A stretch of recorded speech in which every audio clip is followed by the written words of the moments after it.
Hi hello అందరికీ నమస్తే. ఇప్పుడు మనం థియేటర్ నుంచి ఓటీటీలోకి రిలీజ్ అయిన 'అఖండ 2' అనే మూవీ గురించి మాట్లాడుకుందాం. ముందుగా కథ విషయానికొస్తే చైనా ఆర్మీ జనరల్ తన కొడుకు చావుకి కారణమైన భారత్పై పగ తీర్చుకునేందుకు బయోవార్ ద్వారా భారత్ను దెబ్బతీయాలనుకుంటాడు. ఇందుకు గాను భారత్లోని ప్రతిపక్ష నేత అయిన ఠాకూర్ని వాడుకొని అతని సహాయంతో మహాకుంభమేళాకి వచ్చిన భక్తులు స్నానం చేసే నదిలో విషపూరితమైన కెమికల్ కల్పిస్తారు.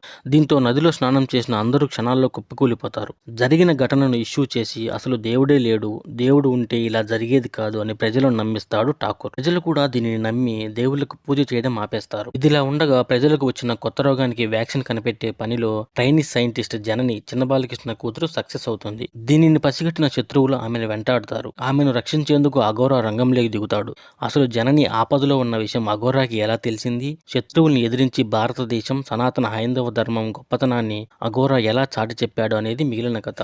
ఈ సినిమా అఖండ రీక్యాప్తో సినిమా స్టార్ట్ అవుతుంది.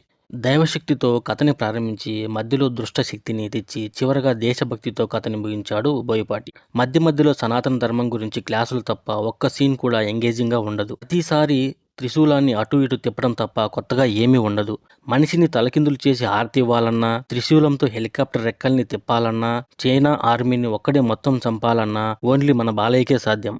ఇదొక రొటీన్ కథ. కథనం కూడా సాగతీతగా అనిపిస్తుంది. క్లైమాక్స్ వరకు సినిమా చూడాలంటే సాహసమనే చెప్పాలి.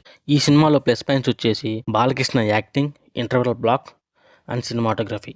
మైనస్ పాయింట్స్ వచ్చేసి songs and first half of the film. నేనిచ్చే రేటింగ్ ఈ సినిమాకి 2/5.